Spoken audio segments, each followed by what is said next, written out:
Enos will return next Wednesday evening at 8 o'clock, 7 Central and Mountain Time on most of these stations. Word Balloon is brought to you by the League of Word Balloon Listeners.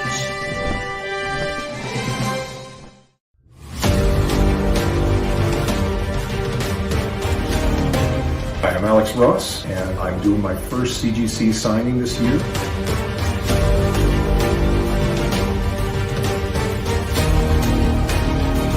It will be the exclusive way to get my signature, and submissions are limited, so please send in your books now.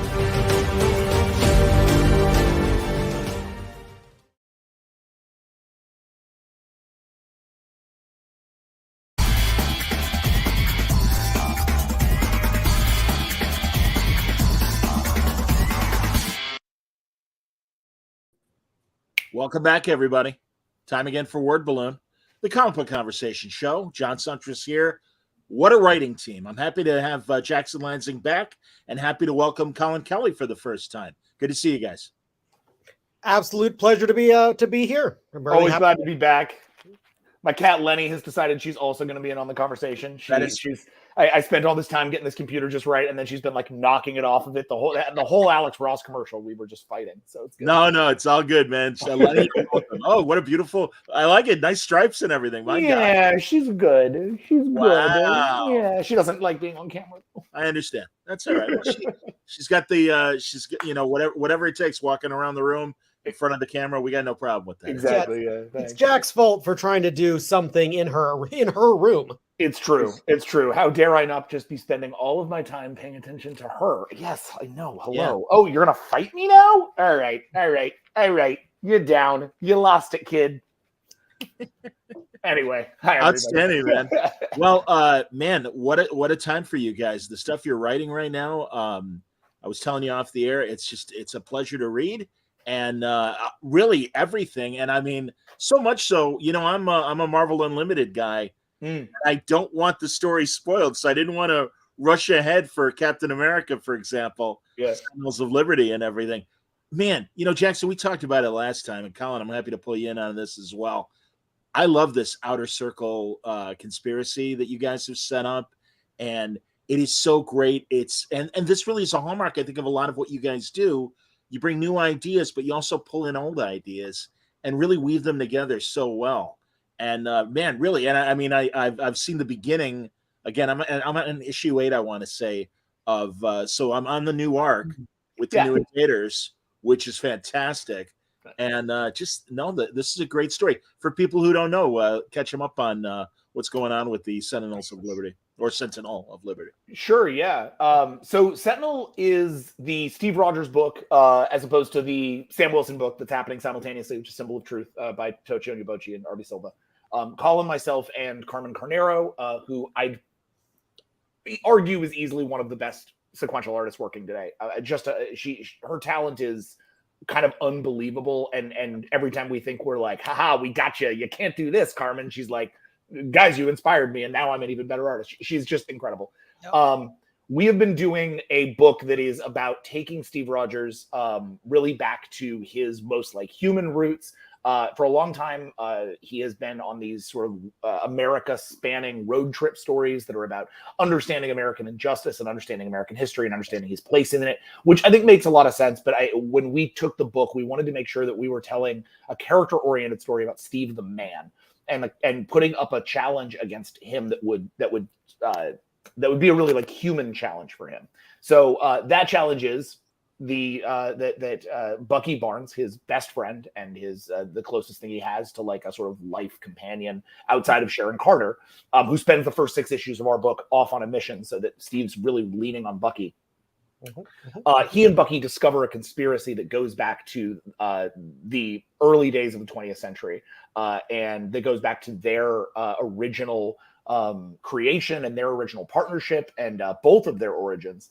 And moreover, discovers that this conspiracy, which we call the Outer Circle, is actually represented by the symbol on his shield. That the symbol on Captain America's shield is not just sort of a symbol for America, Because that's not the symbol of America, right? It's not. Our flag doesn't have a star and a bunch of circular stripes on it. Like the only thing that makes us think that that's America is the red, white, and blue paint on it. So the question is, if you take all that paint off and you just look at it as 3 circles, and then a field and a star, what could that mean? And what he learns is that is a map to the conspiracy that has shaped the 20th century, with the outer circle on the outside, 5 individuals who've been playing a game with our lives, with our history, and with the levers of money, power, technology, culture, and revolution. And that those 5 people, as actual, like, sort of Marvel's, it's a Marvel book, so these are like actual embodiments of money and power and tech and culture and revolution, discover that they have been playing a game with Cap and Bucky's lives all this time, specifically with Bucky.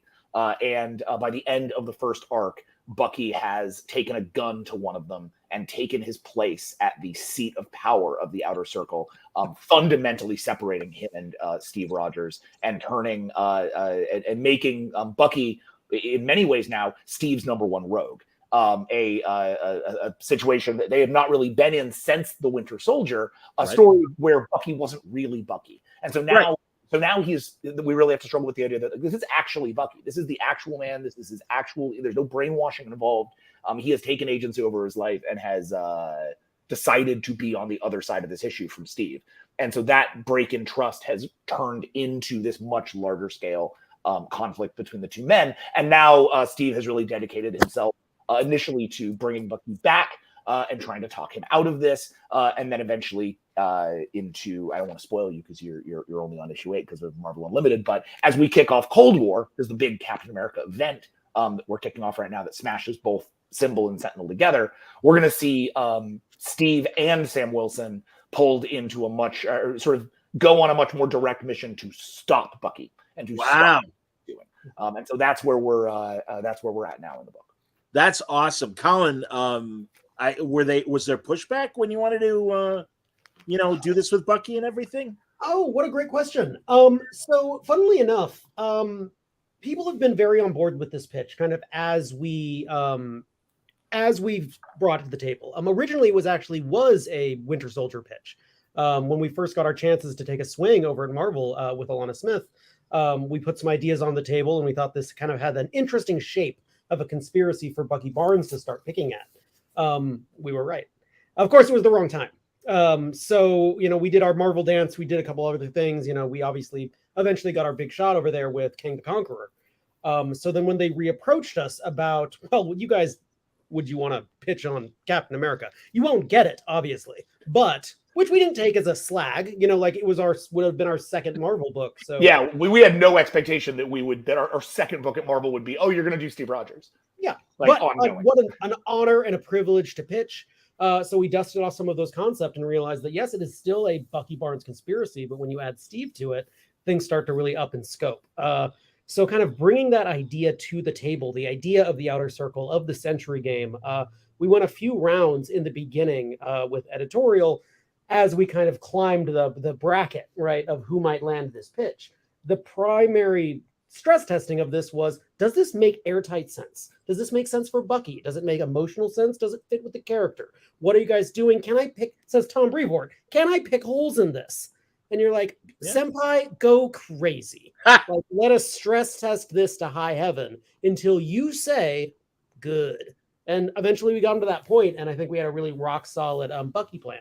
And frankly, when it came to what we thought would be the shocking idea of, we want to turn Bucky back into effectively a villain for Steve.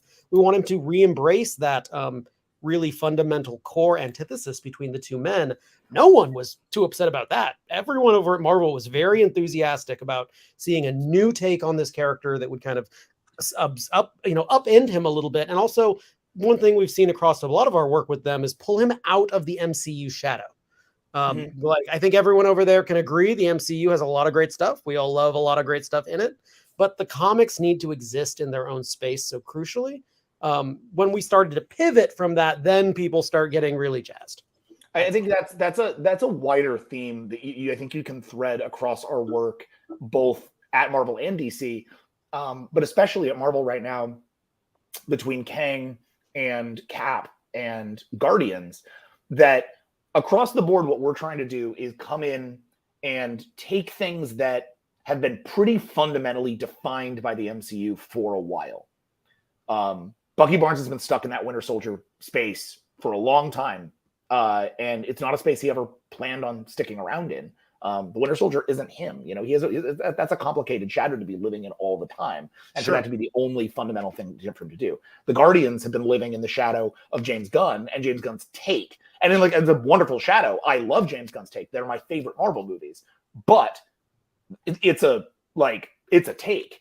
And if the comics are constantly trying to do that take rather than trying to bring in a something fundamentally different and push outside of that, they're going to have a really hard time. And I think like Al Ewing did a wonderful job of shaking that loose and starting to figure out like, oh, what if we really push Guardians out from where we think the walls are? What if we make it weirder? What if we make it more cosmic? What if we make it more psychedelic? And then when it came to us, the idea was, okay, you're so untied to Marvel that you don't even need to do anything like what Al did. Like, you can do whatever you want. And that really freed us to come in and say, okay, let's do what we did with Bucky. Let's push this forward and not be afraid that we're going to break the toy. Because fundamentally, these characters are going to outlast us. They have outlasted us. They are older than we are, and they will outlive us. And so what we're trying to do is give them the space to be like, to have another 100 years of movies, right? Because otherwise you're going to run out of plot. Everybody's going to run out of plot. So we really have to push these stories forward. And that's, I think, the big sort of lucky spot that Collin and I have found ourselves in, is that, and maybe it's because there's two of us, and so we're not afraid to we're like, oh, we're going into the war together, so we can take some risks. But we really are. You fall down, I'll carry your body, friend. It's a big Frodo Sam situation. Yeah, I'll bring your dog tags back to Alex, and we'll yeah, exactly. warn you together. How did you guys end up getting together in the first place? Oh, writing goes. That goes back to college. We've been best friends for like 20 years. So it goes back to we met in we both went to USC. Collin grew up on the West Coast. I grew up on the East Coast, and then we met in college, and we were immediate enemies. more on my end than his end. I think he liked me just fine, but I found him pretty insufferable. And you know, for all the normal reasons, like he's fucking clever, like life of the party, all the girls think he's cute, like all the reasons that you absolutely are like, I fucking hate this guy. And also jealousy, you know, and like and talent recognizing. And we ended up in a writing group together where that kind of talent burbled to the surface, because like ultimately, if you strip the ego away, which you'll find is a big part of our work. When you strip the ego away, how's the work? And it's like, this Jackson guy, I don't know, but fuck, swear. His work's great, right? And you're just like, it's hard to be mad when the work is that good. And Jack was writing these really intense kind of personal dramas. And Collin was writing these giant sort of scoped out science fiction and fantasy things that I loved reading, but I didn't know you could write that, right? So like for like movies, it was we were both in screenwriting. Yeah. And so it felt very much like I was coming to the table with one half of the puzzle, which is like, I have a laser focus on character. And Collin was coming to the other half of it, which is he has like a vast imagination that doesn't really quit. And the two of us were like, cool, what if we like smash that together? And we went on a road trip after college. We went to go to Lollapalooza in Chicago. And on the way there, we talked about a movie. And on the way back, we wrote the movie like a longhand on like a notepad. And we stopped at a little hotel with one laptop, and we wrote all day. We just want to see what would happen if we wrote together for one day. We shared a computer and just like literally like wrote a sequence. And we must have written like 84 pages that day, and they didn't suck. They were actually pretty good. And we got repped off of that. Like we got our first big Hollywood agent off of that screenplay. Cool. And we both sort of realized like, okay, I think we've got something here. And then we struggled in Hollywood for, 6 years before we sold a couple of things, but nothing ever got made. And it was really frustrating. Struggle in Hollywood is like all of Hollywood is a struggle. There's no such thing as not struggle in Hollywood, but we had forward momentum. Right. We struggled forward. which was really nice. But you can struggle and you can move forward and you can still not have anything made. Yeah.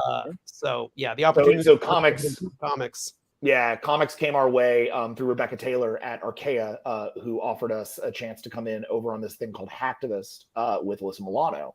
And that was our first book. And basically from there, we realized what a lovely thing it was to write something that came out. And we'd already been comic. I mean, the secret part of our secret origin is the actual way that we met was we used to pile into our buddy David Server's car and go get comics. Every week, we were each other's comics buddies. In like when we were like 18. So we realized that was like a training process for us, where we were arguing over Marvel and DC comics. Yeah.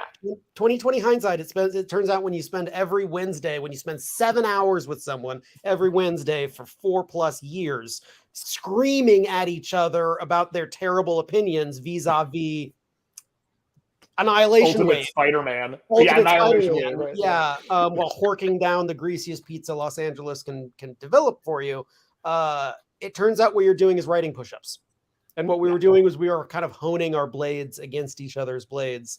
Only to realize at the end of the movie that we did not actually have to kill each other in a duel, but could rather team up and become a duo of wandering samurai. That's absolutely a genre, right? That's a genre. Totally. The two wandering samurai who are best friends. That happens all the time. Total trope. Lone wolf and friend. That's hilarious. Lone wolf and other lone wolf. Lone wolf and other lone wolf. Another lone wolf. Fantastic. We're gonna sell that one to IDW. I like "and Friend" better. That sounds like a bad 70s band. Lone wolf and friend. Everybody doing the hits of Poco. Yeah. Lovely. All right. So a couple comments from the Peanut Gallery. Kushik says, "Love your run on Cap so far. Very Brubaker-esque. Also enjoyed the best One Bad Day story with Clayface." So there's that. And also Ryan says, "Hi from Oklahoma. Big fan of your Cap run so far. Enjoyed the Cold War Alpha issue. Interested to see where Guardians goes after the first issue." We'll get to Guardians, but yeah, man. Before I let go of Cap, I have to say, God, I love these new Invaders. I don't know how their arc ends, so maybe some of them don't survive. Man, not being caught up is wild. I'm sorry. Glad you're loving it. So glad you're loving it. But I am. I want to tease you. I want to tease you on stuff that's happened since then, but I can't. Right? Yeah, we're not even like teasy spoilers. We'll talk in the summer. Things aren't out. It's like, but because you got to have blood coming in Star Trek, and what I will say, what I want to say about the new Invaders that I think is kind of fun is that that was a chance for us to. It didn't come out like you'd think it came out of like us just getting to the second arc and being like, we're big Invaders fans. Let's do Invader stuff. We want to put a team on together, whatever. But it actually really wasn't how that happened.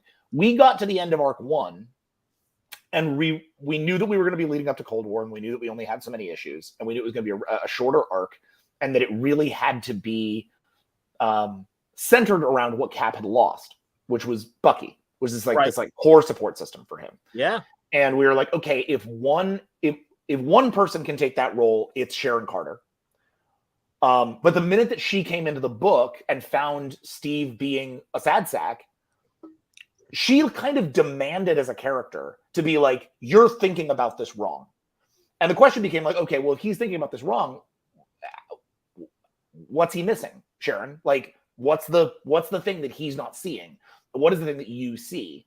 And Sharon, as a person who is a spy and a soldier and somebody who works in squads and somebody who's been all over the MCU in different ways, got to be able to look at that and say, oh, you should be assembling a team. That's what you do. You're great at this. When you come calling, when you say assemble, people show up. So you should do that now. Just because you've lost Bucky doesn't mean there aren't people in your life. And then rather than filling that room with a bunch of Avengers characters and a bunch of guest stars, it gave us a really unique opportunity to define the new Invaders as every supporting character who we had already established in our book. So all of a sudden now, Peggy Carter had a place in our book. The Redacted had a new place in our book. Destroyer had a new place in our book. All these characters who we'd established, and we knew we had plots for them, but we weren't entirely sure where we knew A and C. B was always because that's what happens on an ongoing. You don't Sure. know if you're going to have 30 issues or 10 issues. So you plan A and C, and then you have to figure out how long you're going to stretch B. So that's what Hickman always says about Krakoa, right? Like, he knew where it ended, he knew where it started, and the middle could just go as long as it needed to, which is what it has. Absolutely. So we knew that we were eventually going to get to places with each of these characters. So this gave us that mid ground. And by making them a team, all of a sudden, everybody got to be there all the time. And it became this really nice way of like, okay, now the book really has like a whole populated cast. And everybody's getting a spotlight. You're getting Nick Fury's getting something to do. Everybody's learning from each other. Even the civilians eventually get involved into that. They're great too, by the way. That group is fantastic. They were the first thing on the book. They were when Alana Smith came to us on that. That was her pitch was please give him friends. Great. And we were like, yeah, right, like right on, absolutely.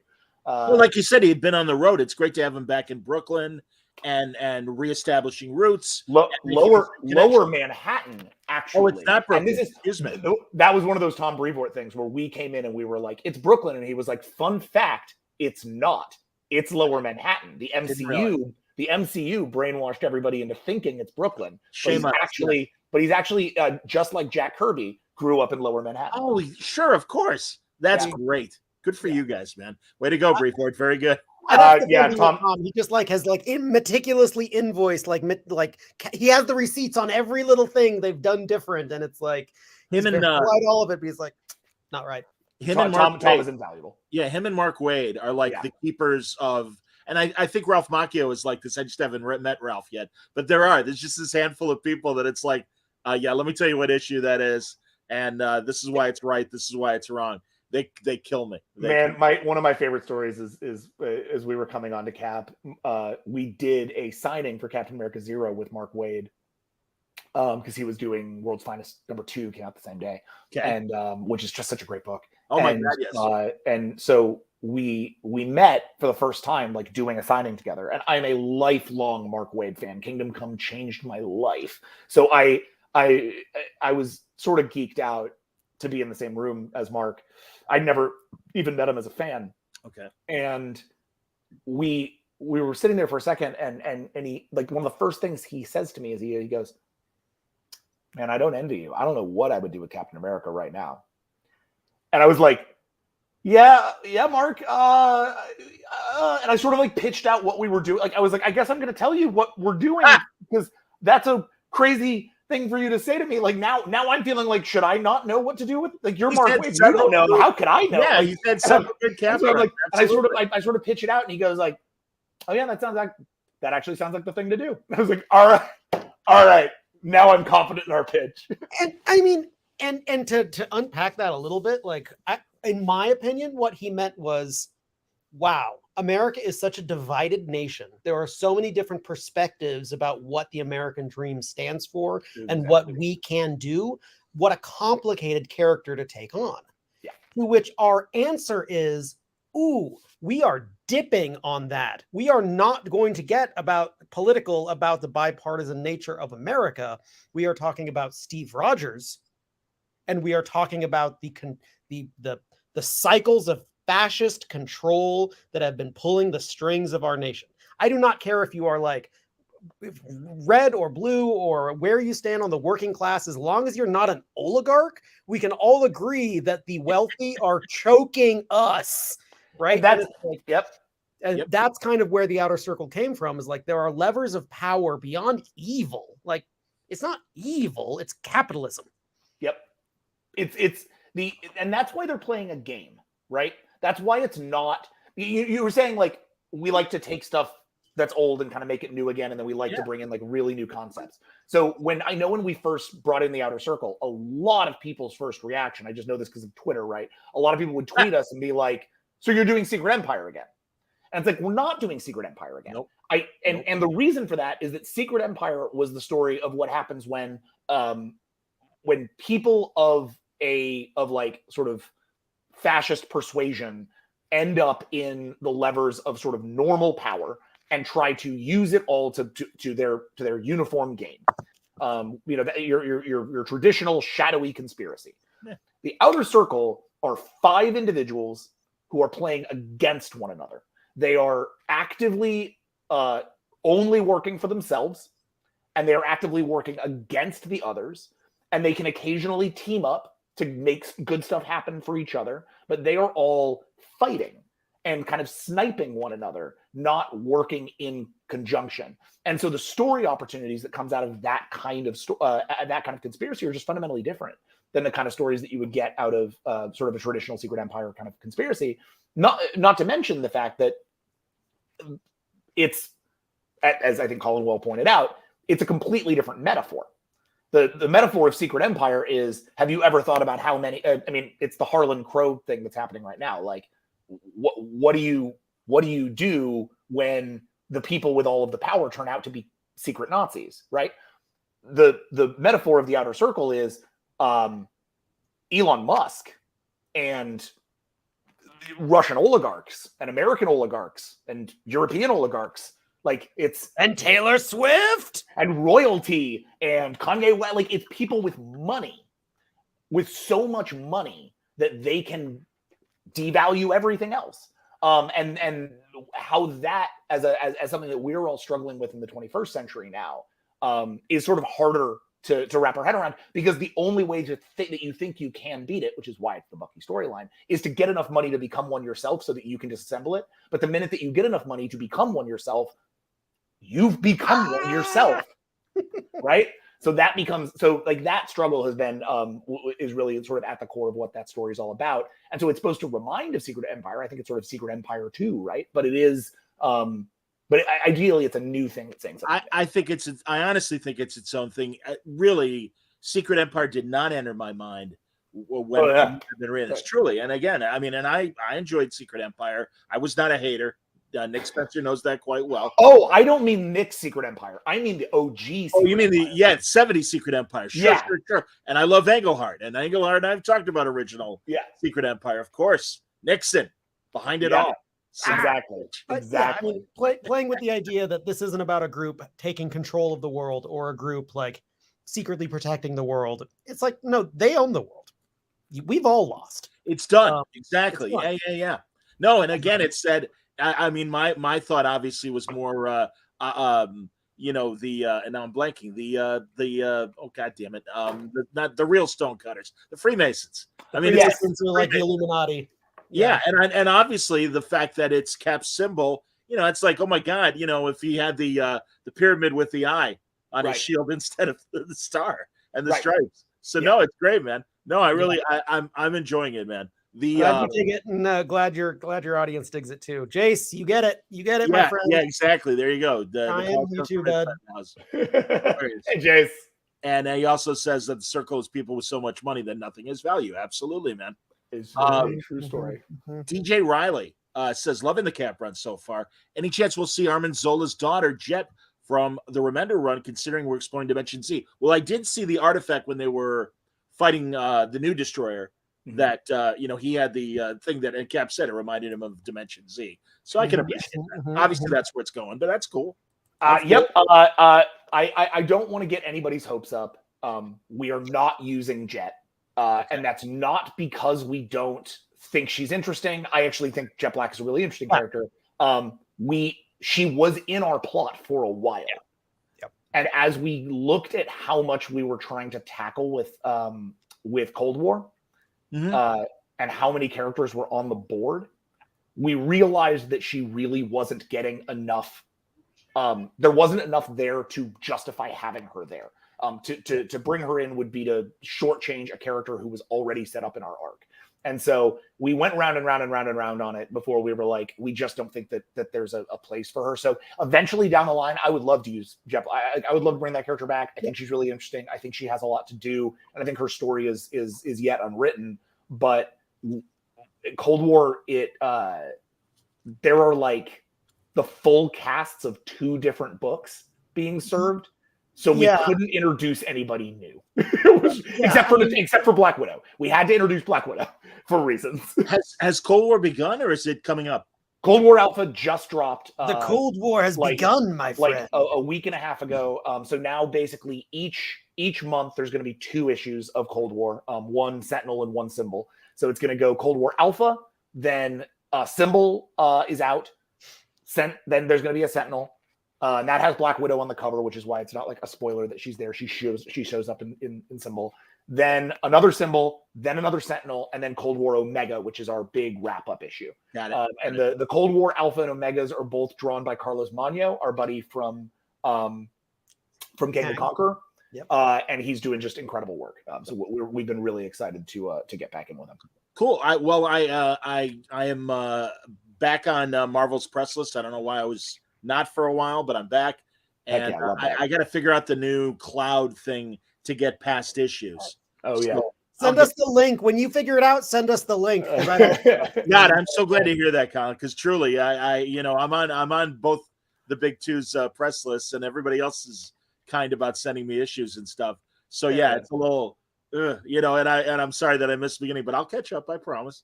We're not throwing any shade your way, my friend. I'm sure none at all. I'm sure you read a few comic books every week. Yeah, exactly, man. The pile's big every week, absolutely.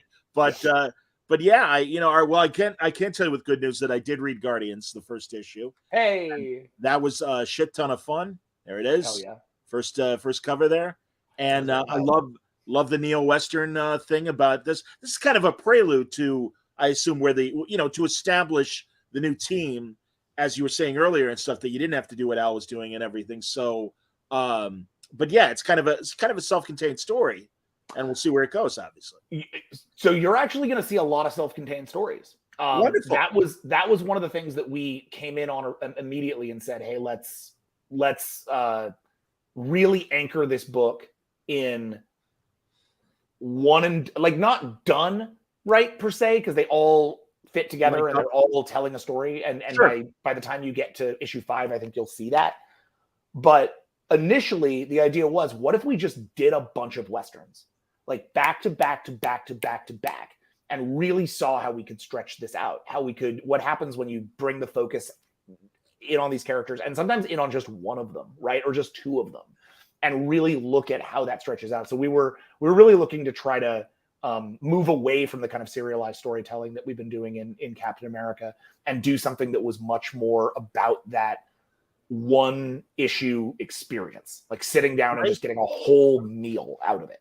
And one of the things that we kind of realized as we were working on it is, space Western. Space Western is such a term, right? And you can say that and you can get so many different kinds of food, right? Like Star Wars is a space Western. Like, okay, sure, Battlestar Galactica. What a space Western. Absolutely. It almost means nothing.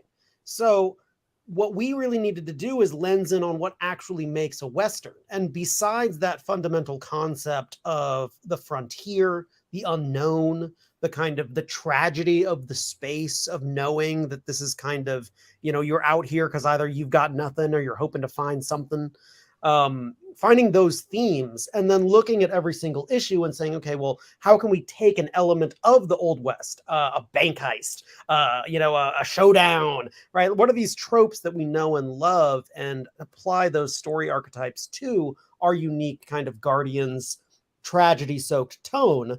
And then as we are trying to tell these very sad, very, very yeehaw stories, we also realize that these characters like having fun.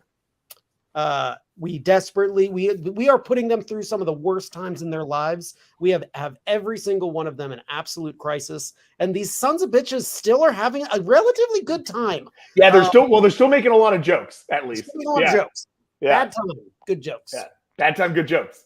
The pacing of it, well, and again, only based on the one issue, but it reminds me of when Justin Gray and Palmiotti were doing Jonah Hex. Gray and Palmiotti. That's actually we haven't talked about this publicly. Yeah, we haven't talked about this publicly at all. But because I don't think we've even talked about it internally. But I would make this, Jackson. I think if there is a comic that influenced our Guardians run, it's that.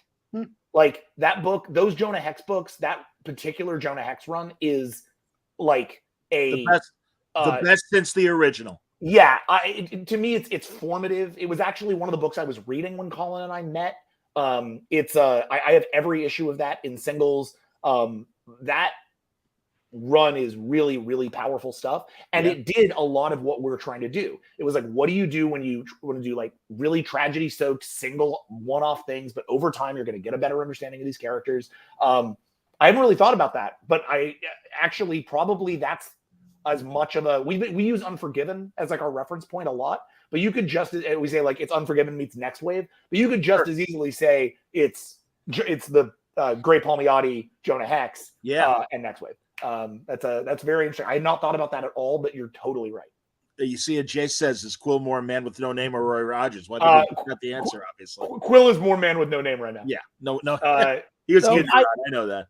And it's so funny because, like, obviously that is something that we lens in on so hard. I mean, like, he has the poncho, for God's sake. Like, this is so core to kind of how we're seeing the character. We have this, we eventually have a soundtrack we'll probably drop with this book as well. Oh, that's great, man. I always ask people when they're doing genre specific, hey, put a soundtrack behind it. Very good. We have soundtracks for every single project.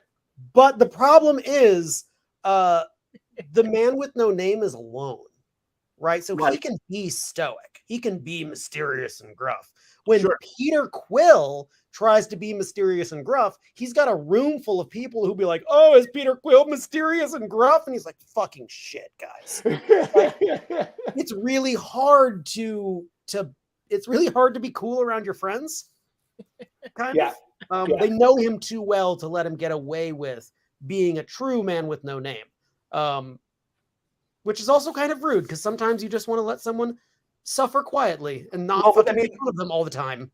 But I think that's a big part of what we're doing on issue 3. Issue 3 is very much a dig down on that to see like what is it that Peter is going through and what does it mean to be that? Like I think coming in on these characters and they all suddenly have a Western aesthetic. I think one of the questions you sort of ask yourself is like, oh, did they go through this and then Peter was like, I dress like a cowboy now? Like, why was it? Because he's aware of cowboys. So like, why would we like take on this aesthetic? And I think what we've really been trying to get into is like, no, this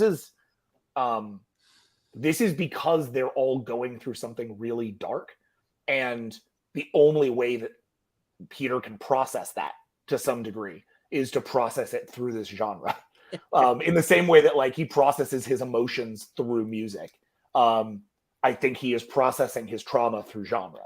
And that's just kind of infected his friends. That's infected the book. It's certainly infected Rocket. I'm really excited for people to see what we're doing with Rocket, which he doesn't enter the book until issue 4. Okay. Because we wanted to really take some time without him and establish what the Guardians were if they didn't have Rocket Raccoon and Groot on them. Really play with this and stretch the book and see what it can do. But I think if Pete's the man with no name, Rocket is kind of closer to our Roy Rogers in a lot of ways. But I'm interested to see what people actually see.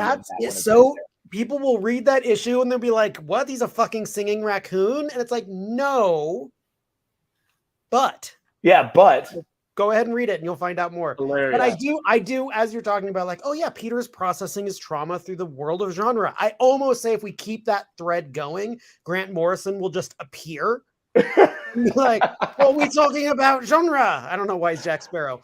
Like is he in the dream space? It's like, yeah, Grant. Kinda. Play with us. I kind of agree with Jace. He says, in a way, Quillis Eastwood is taking Star-Lord back to his earliest stories as opposed to the more goofy, Pratt-informed recent portrayal. Absolutely, man. I was reading Marvel Adventure and everything and was very excited that Star-Lord was going to be part of Guardians of the Galaxy. And I like what they've done with the character in the movies and stuff.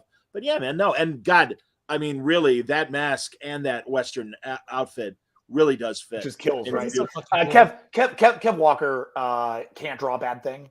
He's so good. Yeah. And it's awesome because what I mean by that is he also can't draw a bad script. You send him a script that has problems and he'll fix them. It's wonderful. Awesome. He's aggressively. Yeah. He will write you an essay about why you're dumb. But in the best way. But I think what's really interesting about that, that bit about that Jason just mentioned about Peter, that's the thing that I'm the most like worried about a little bit. Not because I am really we have taken it very seriously not to try to like overwrite Al's run. I love Al Ewing deeply, and I really loved Al Ewing's run. And a big part of what Al's run was doing was trying to take the character out of the shadow of the Chris Pratt portrayal and give him a new destiny, build out this like master of the sun sort of godhead that he was going to take on. And that's lasted for a while, and it sort of had its day in the sun, and it sort of run its course. And by the time that it came to us, it was like the only thing you can do with this is make it a crisis of power, and we can't come in on him as the master of the sun. Like he's been there.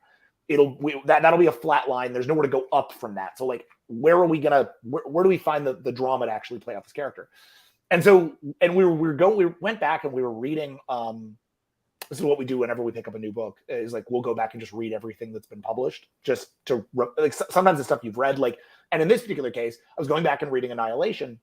Okay. Which was my first encounter with the Guardians of the Galaxy back when it first published.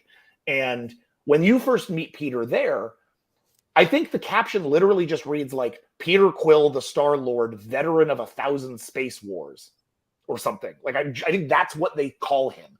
And I was like, veteran of 1,000 space wars, not in any respect the character you think you've met if you've seen the movies, or Absolutely. Even if you've seen if you've read The Master of the Sun that just came out. Right. This is a man who, yes, he's gone through all this heroism, he's come through all of this brightness, he's come up the other side. He is still a veteran carrying like echoes of lots of trauma and a lot of darkness and a lot of stuff that's going to be living back behind him. And we realized like veteran is it's a Western story trope. Yeah. Like that's how you get around to like, oh, he's not just like a sheriff or a lone gunman. No, when you don't belong to either world, you go to a new frontier. Yeah. Right? And that started to, and that just started to ask some really interesting questions that we get to anchor. In fact, in issue 2, you will meet an old war buddy of Peter's who sees him through that context. And we get to kind of like reckon with what that means, which is going to be really fun. That's great, man. No, and I think it's a great, again, you're telling your own story, but it reminds me, and then just in terms of where the headspace is, I think people will come out of Guardians of the Galaxy Volume 3 if they are looking for something new. That's the thing. I think you guys are telling a next chapter in the same way that I think Fraction was able to do it when the first Iron Man movie came out, and his run on Iron Man felt like the next day. And again, you're showing a different side of Peter and everything, but I like it. And also I think it gives them more depth. And then, that's what we want from the comics, are nuances that the movies haven't captured yet. And as you said earlier, possibly give them inspiration for future stories. Give them stuff down the line. Give them stuff down the line. Absolutely, man. Absolutely. No. And we have a pretty strong suspicion that Guardians 3 is going to be very good and perhaps sad. Sure. Got a feeling it's gonna be a sad movie. Feeling like it's gonna be sad. So if you're gonna come out of Guardians 3 being like, wow, what a wonderful, uplifting story, but it's so sad, be like, I got a Here you go, kids. I got a Guardians comic for you, kid. No, that's great, man. Outstanding. It'll be interesting to see as you guys move forward. And no, I think you've given us a lot of stuff to think about regarding Guardians. There's so much to talk about, and I want to make sure, because I'm saving Star Trek for last. Yeah. Let's go. Let's do it. But real fast, I want to acknowledge the Infinite comic you guys did on Marvel Unlimited for Kang, which wrapped up in February, and it really felt like a great companion piece to your original Kang series. So I want to say, just straight up, it is our original Kang series. The Infinite comic. No, it confused us too. So they just took the comic, and some brilliant editor took the comic and completely restructured it as an Infinite comic. Okay, and it works so well. It really does, man. We found out about it on a podcast. Like we were doing this. The exact same thing happened. Someone was like, I love the Infinite comic you guys did. And we're like, the fuck are you talking about? We didn't do an Infinite comic. What are you talking about? Wait a minute. And then I looked it up and I was reading it and I was like, oh my God, this is great. And it actually really, to me, it's a great way to read the comic because that book is by its very nature a little overwritten. Kang likes to talk and he uses a lot of big words. So our whole thing was like, oh yeah, luscious prose, just fill the word with with words. But sometimes that means that you're kind of stuck on a page in comics for a while. You get that like Chris Claremont thing of like you open it and there's like more words than there are art, and you're like, oh, okay, I'm gonna slug through this because I like the writing, but like, is this really what we want? I understand. In the vertical format, that's not the problem anymore. All of a sudden, the words get to take their own space. They get to sit in their own boxes. It gets to flow in a different way. I got to reread our book and discover it all over again. So I don't know who did that, but whoever did it, yeah, we really should. Thank you for the reminder. We really should. I don't even know what office to hassle about it, but like, all right, hassle. I think it's one of the coolest Infinite comics that I've checked out. I enjoyed the Miracle Man they did, and I also told Stephanie Phillips how much I loved Patsy Walker, Agent of S.H.I.E.L.D. Oh yeah, I thought that was a lot of fun too. Yeah. So no, I've enjoyed the Infinite Comics, and again, that's a nice little bonus having Marvel Unlimited and everything. So there you go. All right, before we get to Star Trek, I got to mention Batman Beyond and Neo Gotham. Right? So Neo Gothic. Neo Gothic. Excuse me. Has it started yet? No, July. Okay, it's out. It's out in July. It's up for pre-orders right now, so people can go to their local comic shop. They can order it. I recommend you do, because there's like a ton of different variants, and there's lots of cool art that you can get on this thing depending on how you're going. That's the main A cover by Max Dunbar. We have a whole team coming back, with the exception of our letterer Aditya Bidikar. Aditya's taking the year off and really only doing a few projects. Yeah. So Hassan, who Atmana Yalau, who did Harbinger with us, and who was just, I think, one of the, like Aditya, one of the best letterers in the game, came over and is doing Neo Gothic, and like the work he is doing on this book is so cool. Because Aditya really set a bar. We did some weird lettering stuff in Batman Beyond Neo Year and really tried to push the format. And Aditya really was like game. We love our letterers, but also we just fucking work them. Yeah, we really do work our letterers, but Haas like seems to love that. So it's we're really loving everything that's coming out of that book. We just approved issue 2. Can't friends wait. Out there in the universe, go ahead and talk to your local bookstore, talk to your LCS, tell them to pre-order. You want Batman Beyond Neo Gothic #1. Max is leveling up his game in an incredible way. We are taking the Batman Beyond character in a direction you have literally never seen before. Down for the people who didn't. The direction is down. Who didn't read Neo Year? Catch us up for Neo Gothic.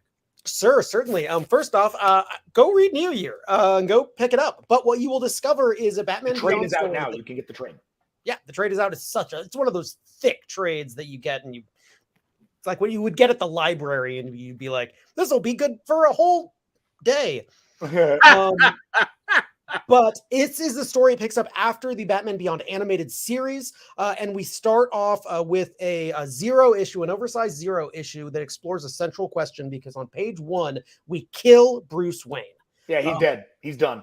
We're done with Bruce. Yeah. So at first, that sets Terry off on a mystery of who killed Bruce Wayne, how did they do it, and what does this mean for Gotham at large? Emotionally, what we are exploring is what does it take to take Terry from being Batman's scion to being Batman himself. This is the first issue. The first volume is called Neo Year for a very specific reason. It is our homage to Year 1. It is about Batman finally stepping up and being the Dark Knight rather than just the representative of flying without a net and going beyond who he ever thought he could be. The premise in that book is in every respect is new stuff. We're trying to give Terry new sidekicks. We're trying to give Terry new friends. We're trying to give Terry new enemies. We're giving Terry new. By the end of it, he's got a new version of the Batman Beyond suit. We're not trying to reinvent the wheel. It's a perfect suit. Max just did some really great upgrades to it.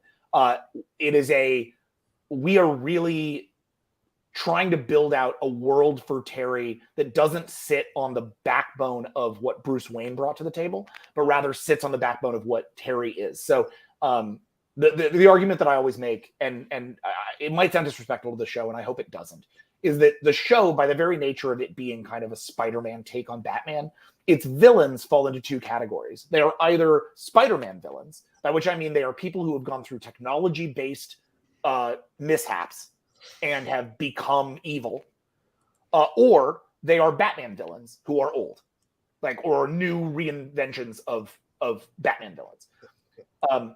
Terry McGinnis isn't a science project. I mean, I guess, okay, if you believe the Amanda Waller story, then maybe he is, but we don't. So I think she's lying. So wait a minute. I got to pick on that for a minute. Yeah. So is he Bruce's son? We don't acknowledge it. Here's my thing. If he's Bruce's son biologically, then he's Bruce's son biologically. It doesn't matter to me. Right. Sure. What matters is the father that he had, who died at the hands of the Jokers and started his journey, and then his familial relationship with Bruce. The reason we ignore it is I don't think it adds anything for him to be Bruce's biological son. I don't love that as a story beat, right? But that said, I don't think it changes anything for Terry. What Terry is a man who is stepping into a legacy and having to actually stand under the weight of the biggest legacy in comics, right? This isn't some other character. This is Batman, right? This is the highest selling character in the industry from a meta perspective, right? Terry is coming in and he's saying, I'm Batman now. It's like, okay, what kind of things do you put up against that guy?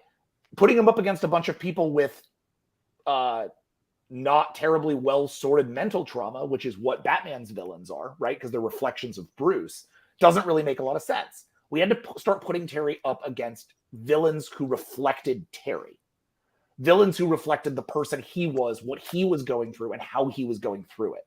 And so, as both Terry McGinnis and as Batman, we introduce new villains in Neo Year and in Neo Gothic that continue that stretch towards understanding his place in legacy, and that push Terry as a character, not just as like a new Batman story. And I think legacy is also the real trick there, because I think, it doesn't take a rocket science to discover that, sometimes things that you bury don't stay underground. And that might be the story of Batman Beyond Neo Gothic. Number one. So we're getting art from Max, and every time I'm like, I just email back, hell yeah! Like, it's so fucking cool, y'all. Like, it's gonna be if Well, and that's like if like Neo Year was an homage. Neo Year was an homage to Frank Miller, and in many ways, and to noir as a sort of in general, and then to like William Gibson and Neil Stephenson and like the cyberpunk masters, who we were also kind of sitting in the shadow of. Neo Gothic is a different tone. It's the same book, it's the same story, it's the same characters, it's the same ongoing nature of this story. All the characters we've introduced will be back, right? Okay, you've answered a question I was going to get to. Yep, Beam Boon Ma is back. Donovan Lumos is back. Gestalt is back. Like, all of these characters are back. But the tone of the book and the vibe of the book and the sort of subject of the book is more Kelly Jones, Denny O'Neil, and Neil Gaiman than it is Frank Miller. It's got some Scott Snyder in it. It's got we're doing horror Batman for Terry McGinnis and seeing what that brings out in him. And we realize that by doing these Batman Beyonds as like modular books, we get to do that. We can like take Terry through the various genres that Batman functions in and see what he brings to it as his own Batman. So that's sort of like the cool genre exercise, like behind the scenes nonsense that I'm really excited about, is that I just want to do a bunch of these so that we once again, Grant Morrison comes diving in through the window. He's like, "Are we talking about genre nonsense?" I mean, they kind of taught us how to do comics. Like I keep going back to like Grant is our mutual biggest influence. Like, they are the person who, when Collin and I couldn't agree on anything, we could both agree that Grant Morrison knew what the hell they were doing. I'm really just trying to summon them. Like, if I it's like another, if I do it to the third time, then Grant will truly appear in the ancient ways of our people. I've lit the sconces. I put little shoes out in front of the window. Wait till people hear about the thing that we can't talk about yet. Yeah. Sorry, guys. Well, this conversation is a prelude to an announcement that will happen someday, and I don't know when the announcement will happen. But when it does, you'll know that the twinkle in our eye is because we knew about it right now.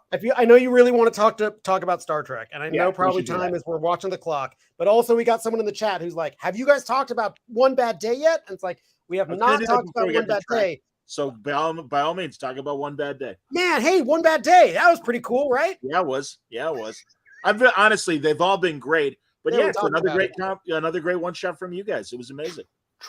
Truly an honor. It's we won't noodle on it too long, but like it is maybe the thing that we are most proud of writing. Like it is one of our most true and authentic stories we've ever told. The fact that it's about Clayface in a Batman one shot is kind of super, like, it does not particularly matter. Like our lived trauma was so perfect for the story and the character that we were able to just kind of take all of that experience and pour it directly into that story. Dave Wielgos, who was the editor on that entire line, old time friend of ours, we've been working. He's our absolute champion over there. He's the reason Batman Beyond Neo Year exists. Yeah, for sure. He recently left to go work at IDW.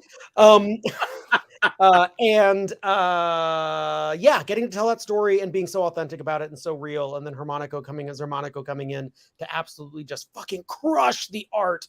As you said, it was an amazing line of books. I think every one of those is incredible. People really should just check them out. Yeah. But ours in particular, it's really humbling and wonderful that people have responded to it so robustly.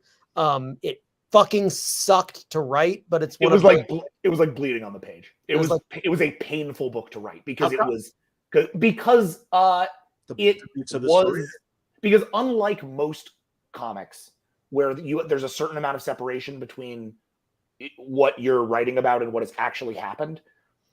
Most of that book, in some respect, is something that has happened to Collin or I, or to one of our close friends. There's most of these scenes in that book are verbatim recreations of things we have heard about or we have experienced. It was like I talk a lot about how Kang is a book about our dads, and like it's kind of a book about like struggling with cycles of masculinity and like what that means. And there's one page in Kang that is a little too close to stuff that happened in my life and actually did sort of mess with me when I got the art, and I sort of had to like process it in a weird way where I was like, oh, I didn't realize I still have this trauma. Every single page of Clayface was like that. Wow. Whereas like Clayface was just like, we're not hiding any of this. Like this is all just stuff, and like some of it's stuff we're not proud of, and some of it's stuff that other people aren't proud of, and some of it's stuff that no one should ever be proud of. And like and we're just trying to get it on the page. And the only real twist is it's a book about a murderer, right? The murders didn't happen. None of the murders happened. But a lot of the rest of that stuff is very emotionally and also just physically and actively real. And so it made it harder to write just as a result, because it felt like confessional in a way. Well, and it's so funny, right? A lot of times you see these villains who are like, oh, well, this villain makes all the sense in the world. It's just they do a murder, right? It's like everything they're saying is 100% correct. It's just they did a little murder. Okay. And that was really the wild experience, because it's like we agree with Basil on every single issue, and then he go do a murder. And you're like, yeah, except he shouldn't have done a murder. Except he shouldn't have done it, and he doesn't learn his lesson. And I think that was a really important thing for us, is like that is why this is a villain story. He gets all the way up to the point where he could learn, much like so many of us in Hollywood who go through the cycle of trauma and abuse, and you get to the point where you're like, oh, I'm almost ready to learn the lesson. And then you do not. And you're like, I think I'm perfect. And that sucks. Like that itself just really sucks to fall in love with a character and want what's best for them, and knowing dramatically you have to be the one who does not let it happen. Yeah. We feel for Basil. We want him out, but he's got to go in.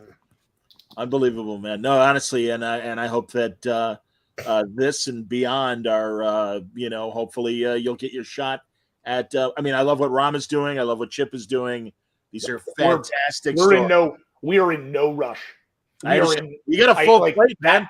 Well, and that's one of those books that honestly, even if they came to us tomorrow and they were like, do tech, like it's like, man, I don't want to follow Ram. No part of me wants to follow Ram V ever on anything. When we get that chance, when we get to do that book, it'll be we will focus up, and that'll be the book we do. You know what I mean? Okay. Like right now we're doing like 5 books, and I love them all, and I think they're all incredible. But like you get a shot at Batman, like you do that. As- You got to do that right. So as long as you still have room for Star Trek. Yeah. Oh, don't worry. Not We're my never blessing. we're never leaving. We're never leaving. It's our favorite thing. All right. And yet, seriously, guys, this could be, and I'm not suggesting this happens, but this could easily be a 2-hour conversation if you're up for it. It should probably not be, because I do need to eat. And I understand that too, Jackson. So let's. Are you on the East Coast or are you on No, I'm the West Coast. I'm West Coast. I'm Okay. also in LA. But regardless, well, Jackson can go and you and I can talk more. Yeah, there you go. if it gets to that point. But all right, seriously, man, I am caught up on Star Trek because it's my jam. As I'm sure I told Jackson before, I've been watching it since I was 5 years old.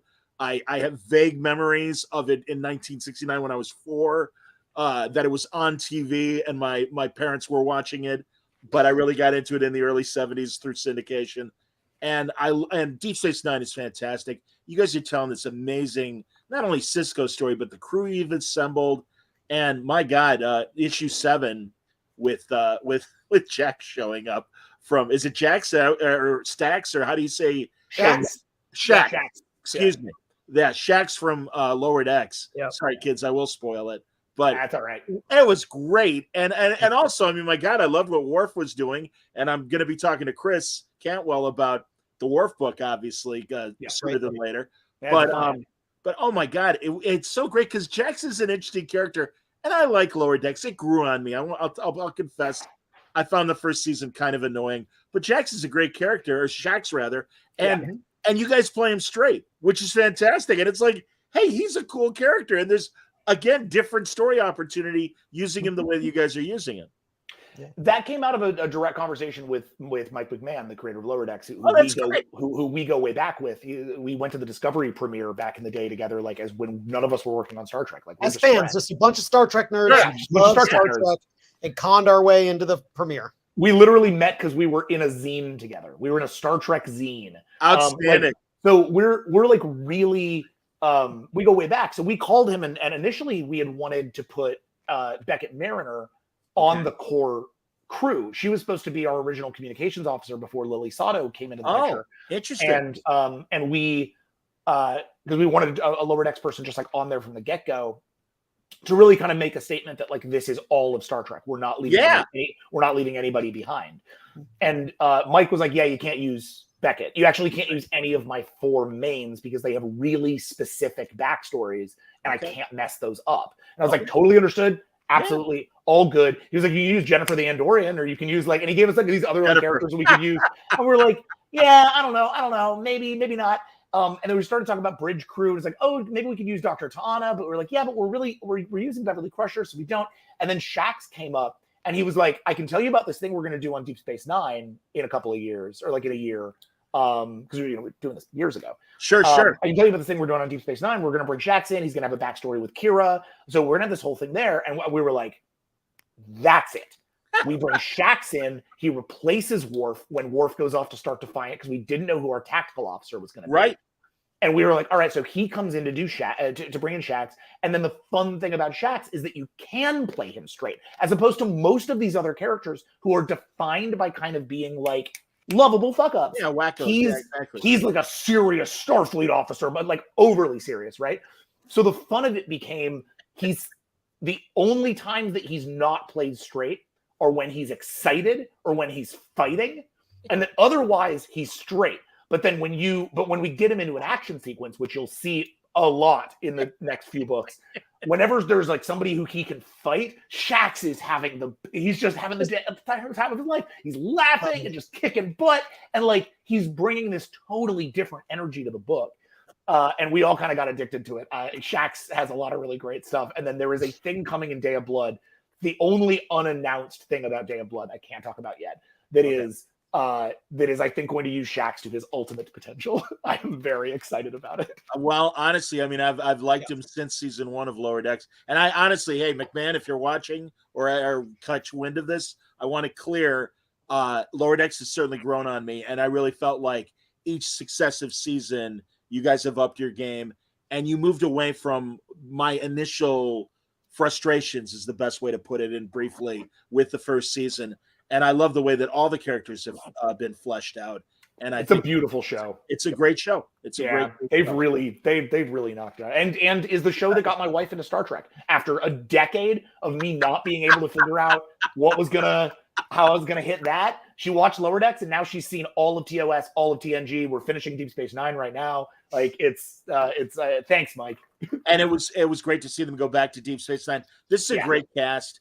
You got Scotty, you got Crusher, you got Data, you got Tom Paris, of course. My precious boy. You got Sato's great granddaughter, or however. Great granddaughter. Fair enough. Yeah, exactly. I was told there'd be no math today. Yeah, too many words. But yeah, and the Vulcan. I like the new Vulcan. Yep. So no, it's a very cool cast. As you say, it stretches on every generation of Star Trek. I mean, everyone loves Scotty. It's great to see Scotty back on a ship. And forgive me, I'm slipping now. The name of the ship.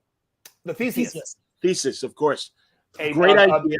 A funny gag on the idea of a ship that can be sort of modular and be replaced and be changed out, but it can still remain the same.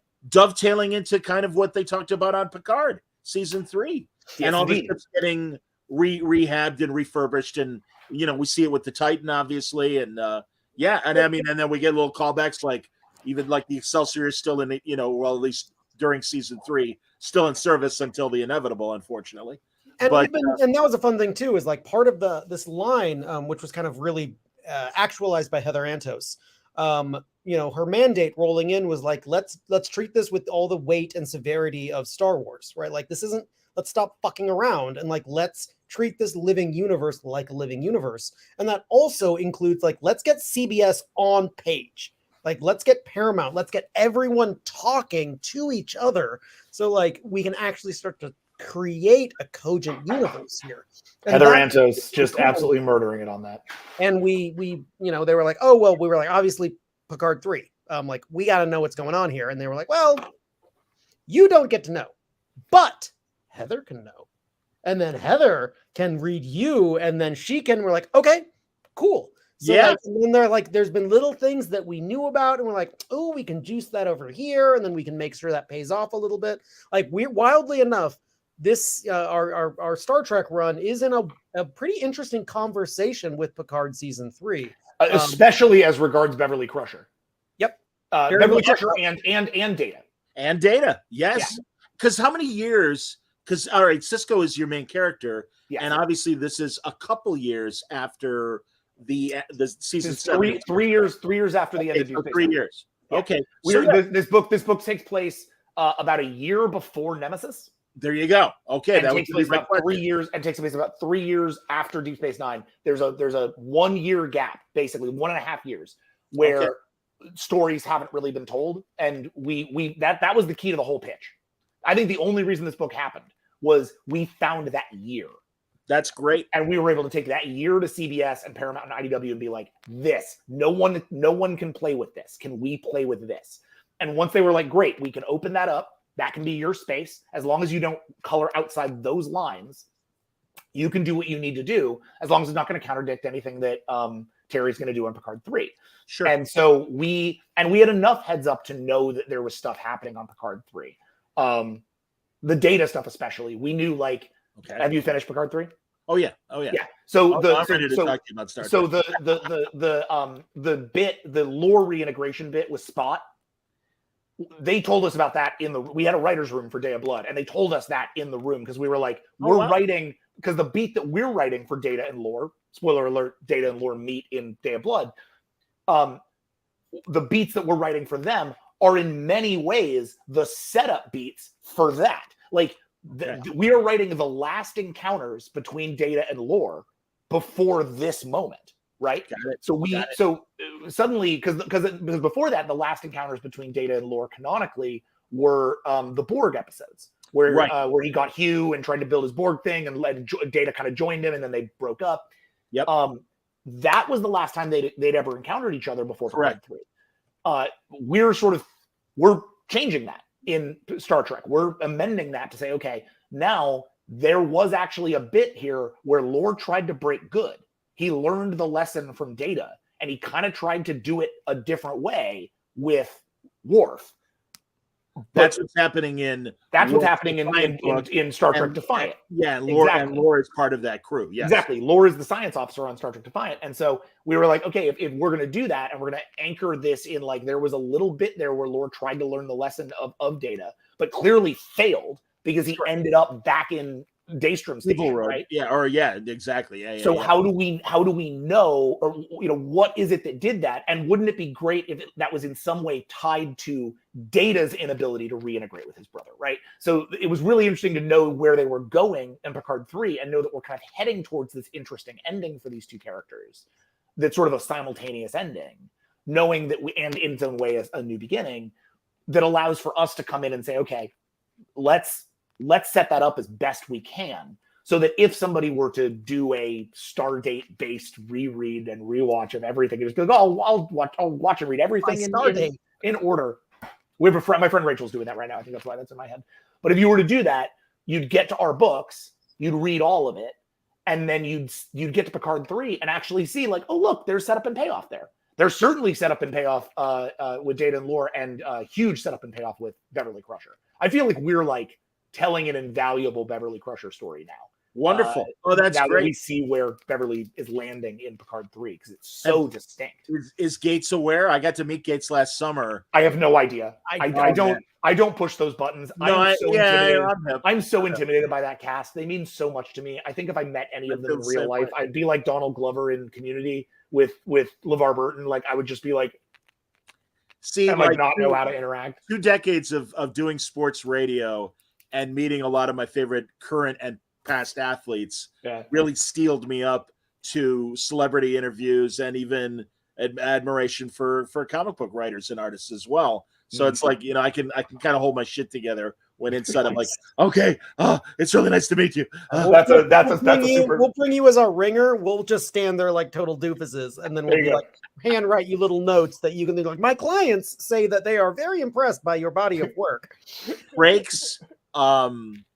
Terry Farrell, Andrew Robinson, and God damn it. So Andrew Robinson is Wayoon, or gay. All right, so who's Wayoon? It's Jeffrey Combs. Jeffrey Combs. Yeah. All right, so all 4 of them are going to this Connecticut Terrificon in July, and I'm there every year, and really tight with the organizer Mitch Halleck. And he always lets me do the panels that I want to do. And also, hopefully, prior to the show, I will be doing word balloon talks with all of them individually. Well, awesome. Feel free to mention the comic. That sounds great. Indeed. No, it's, Wesley says, too, he's loving the Star Trek book. He's a huge Cisco fan. He'd love to see the newly introduced characters fleshed out more. That Talir moment was something. Yes, agreed. To come. I can't say anything about Talir. A redacted bar appears in front of my mouth if I try to tell you anything about Talir. I mean, it's all tied into Picard season 4, and we just really don't. Wait, what? Grant Morrison appears. We're really having a blast with that because Talir is a long game character that, so earlier. We, back when we were young and started this podcast, we said, I mentioned that, like, writing an ongoing is tricky because you don't know how many issues you're going to have, right? You might get lucky and have 50. You might get unlucky and have 8. So you don't know. Like, I still don't know how long our Guardians of the Galaxy run is going to be. We're early enough into it now that I don't know how far enough. We don't know how far enough to plan. I've seen great pitches at Marvel that didn't make it beyond 6 issues or 12 issues. You never know. Totally understand. Absolutely. You never know. So because of that, we had a couple of long lead characters in similar to like what we did in Sentinel, where we had the Redacted, and we were like, if you give it enough time, we know what we're doing with Redacted. Sharon Carter, you give us enough time, we know what we're doing with Sharon Carter. But do we have that time or not? It turns out we did, which is great. But like, you never know. With Talir was a character who was like, we know what we're doing with Talir, and we knew it from moment 1. We knew it from the pitch. But we also knew that it wasn't going to come out for like a year and a half. Like, it was going to take a while. Maybe, I think by the end of it, it's going to take longer than that to get there. So it's going to be a much longer lead storyline. And we really have to let the mystery of that character not be the entire point of that character. There has to be character interactions. Their relationship with Jake has to be important. Their relationship with Lily has to be important. Their relationship with Scotty has to be important. We have to have that. And then the mystery can sustain them and can sustain a lean in so that eventually we can get there. The cool thing about the Star Trek books, I feel comfortable saying this now because it's true and it's verifiable. The book is selling really well because Star Trek fans have shown up. Thank you. Not only have Star Trek fans shown up, but like comics fans have shown up. We hear a lot of it, like anecdotally from comic shops that where they maybe normally could sell 5 Star Trek comics, now they can sell like 15, which may not seem like a huge increase, but on scale, it actually is. Of course it is. And so now all of a sudden their thing has been like, we can get comics fans who don't normally read Star Trek to read this book. And as a result, we're getting that buy-in, which as a result has given CBS and Paramount and IDW the ability or like the sort of confidence in us, in Chris, in the whole run and what we're all doing to say, plan ahead, plan years ahead, like build a thing that actually has that space to run and know that we're going to have your back. So like right now we have like about 3.5 years of Star Trek. Wow. Before we ever get to that nemesis point, right? That point where we know the book is going to have to end at some point. Stretch the year 2378 to its absolute edge of credulity. Yep, exactly. That's great, though. And really, guys, you've captured their voices. I hear Robert Duncan McNeil. I hear Avery Brooks. I heard Michael Dorn. I heard Gates McFadden and Brent Spiner and Scotty. Good Lord. God, it's so nice to have Scotty's voice. Isn't it great? Well, and that was the crazy thing for us. TOS, when we were doing year 5, which was fan-fucking-tastic. John, I love you. You're great. The best. Collin, this is why I told you got to come on this podcast. John's the best. Man, I did. I told Jackson this as well. Guys, I think, just real fast, I think about Star Trek way too much. I have a problem with Star Trek. Welcome to the fucking club, baby. I admit it. And I think I told Jackson, you ever see that scene in West Wing where there's somebody working in the White House? It's kind of a takeoff on the Whitewater juror, and she's got the Star Trek pin. Yeah. And Bradley Whitford's like, don't bring it to work. He's like, that's not being a fan. That's having a fetish. And I'm like, okay, I don't think I have a fetish. However, but I do have it under my collar. Yeah, I'm like, I do think about Star Trek pretty much every day. But go on. Well, so that when we were doing year 5, one of the big surprises for me, and I think Collin, but I can only speak for myself, is how naturally the voices came. Yeah, like how I didn't realize that by living with these characters my whole life, I had invited them into my brain, and that like it wasn't just like I could write Kirk, but I could write William Shatner as Kirk. Yeah, in a way that I really didn't know I could. Spock turned out to be the greatest gift in the world because Leonard Nimoy as Spock is such a specific thing, and every time I wrote it, I was just like, it was beautiful. And it gives you an amazing kind of confidence because, we can write our Steve Rogers, and I think we write an amazing Steve Rogers. I love great Steve Rogers. Absolutely. It might not be everyone's Steve Rogers. It certainly isn't Chris Evans's Steve Rogers. Fair. Right. Absolutely. That's fair. But there's only one Benjamin Sisko.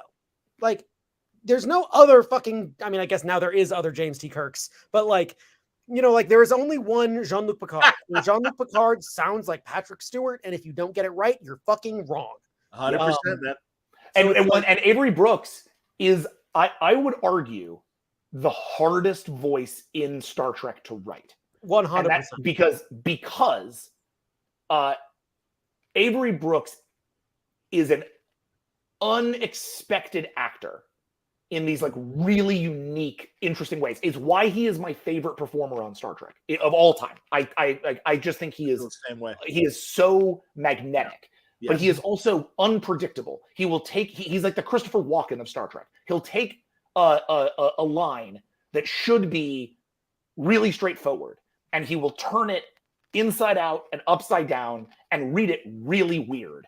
But as a result of that, you suddenly learn something about Sisko. Like you learn that Sisko has sort of a fun-loving, mischievous side just by the nature of the way that he tells lines. It's not that it's in the script, There's nowhere in the scripts that indicates that that's a thing that Cisco has.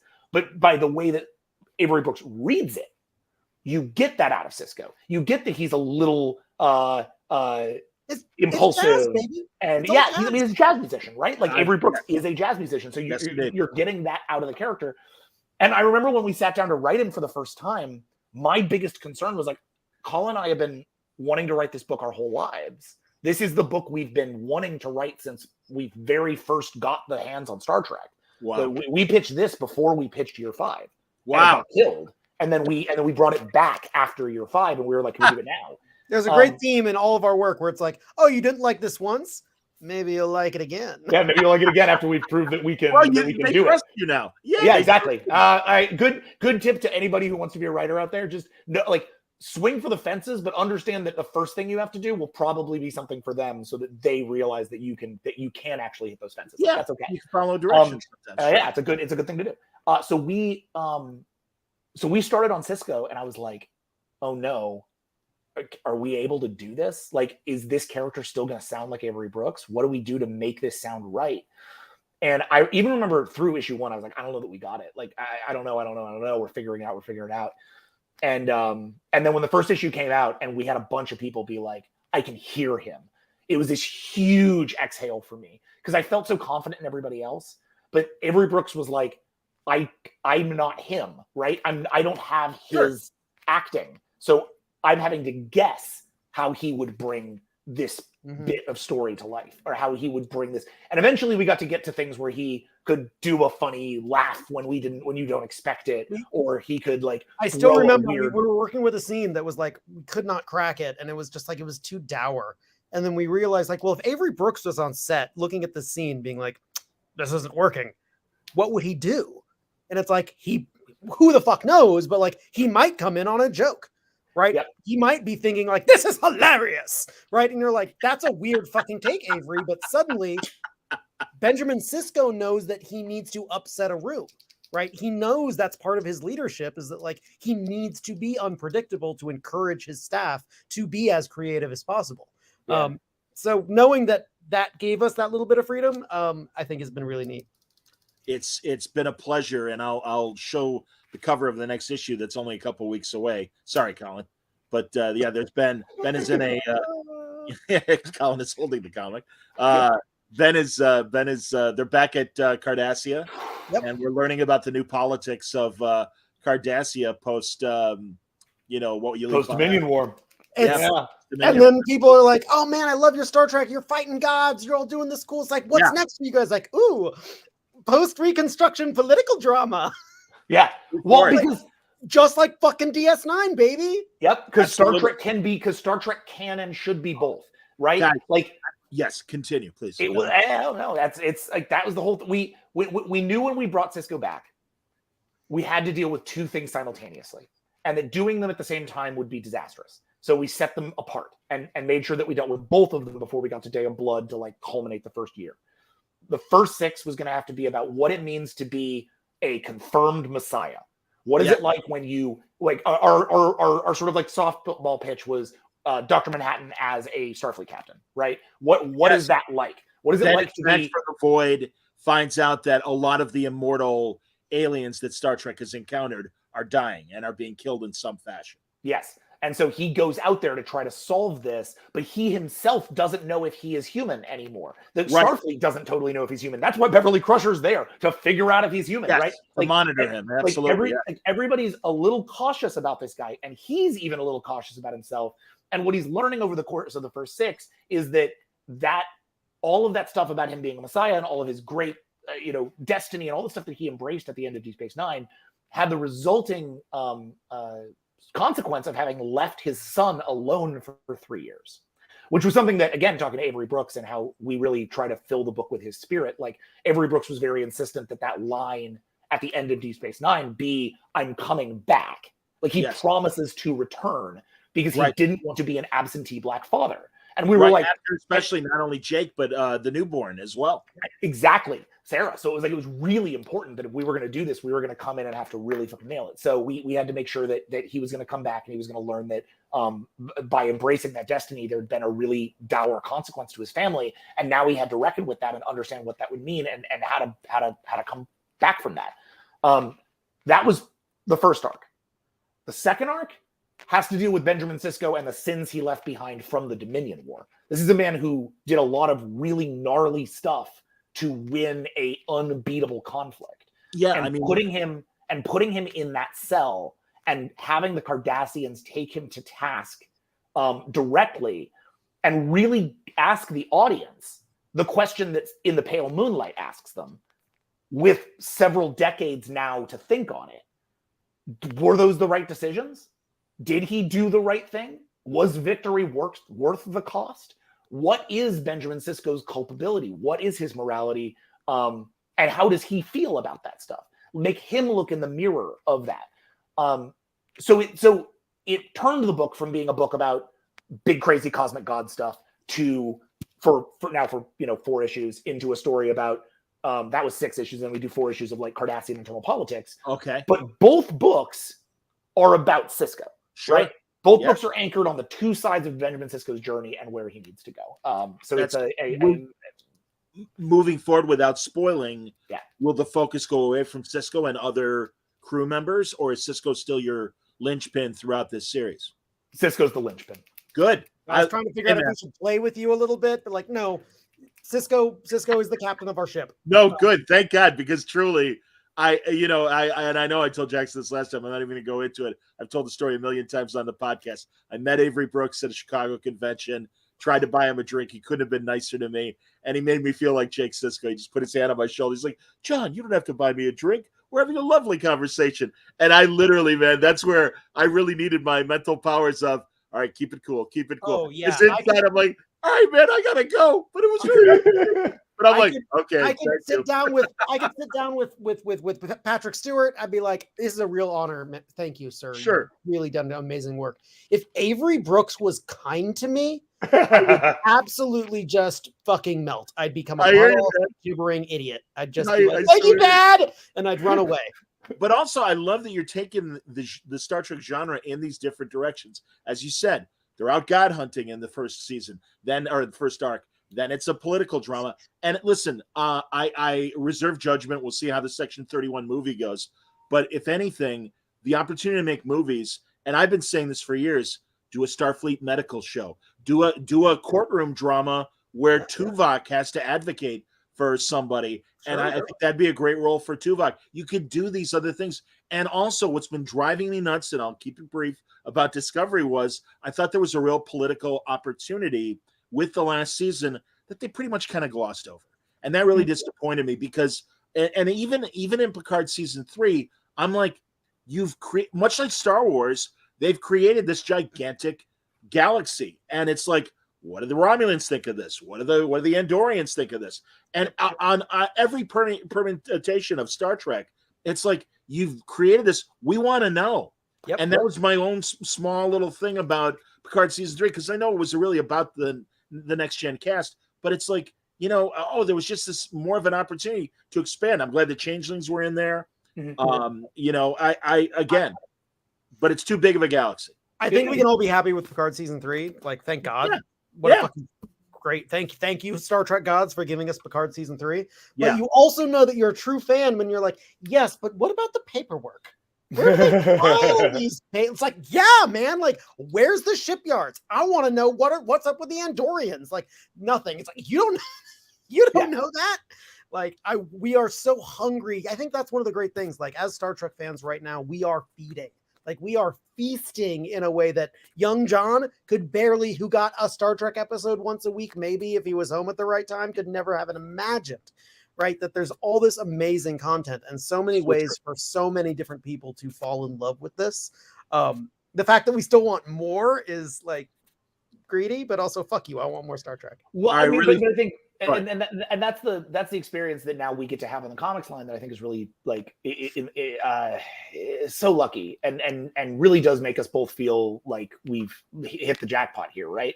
Because as lifelong Star Trek fans who want to ask those questions, but also know that like there's limited space on these shows have to be focused on a lot of different stuff. There's a reason Picard 3 can't go look at a whole bunch of other stuff.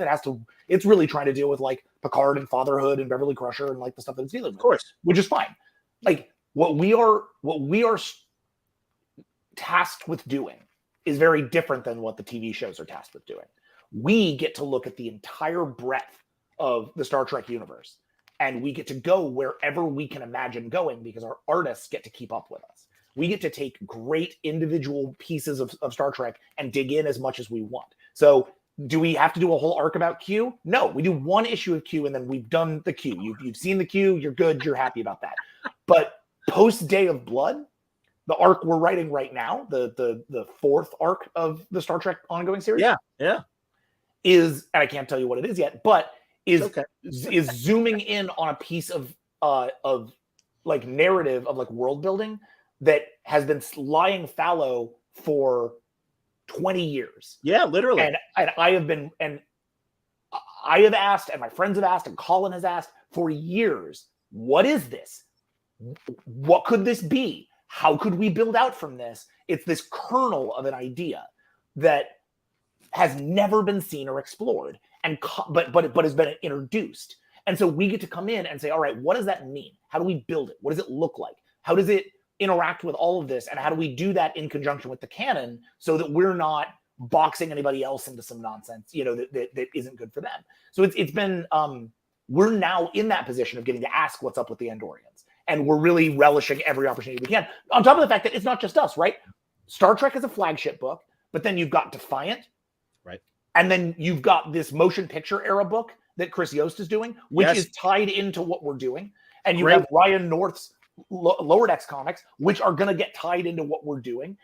Every aspect of, there's the DS9 Dogs of War book, which is tied into what we're doing. Like everything along the way that Star Trek is doing around that spoke that is Heather Antos and Vanessa Real, the editors on the line. Yeah. Everything there is working in conjunction and in concert to support one another and to move the stories forward. And there's going to be new books down the line that are going to continue that process. So I think like it is not thinking of Star Trek as a discrete, like, hey, there's a Star Trek book. But thinking about Star Trek the way that you think of Marvel Comics or DC Comics. This is a full Star Trek universe of comics that can sustain ongoing series. And it's just been, if you'd told me 10 years ago that we'd be doing this, I'd be like, that's the only thing we need to be doing.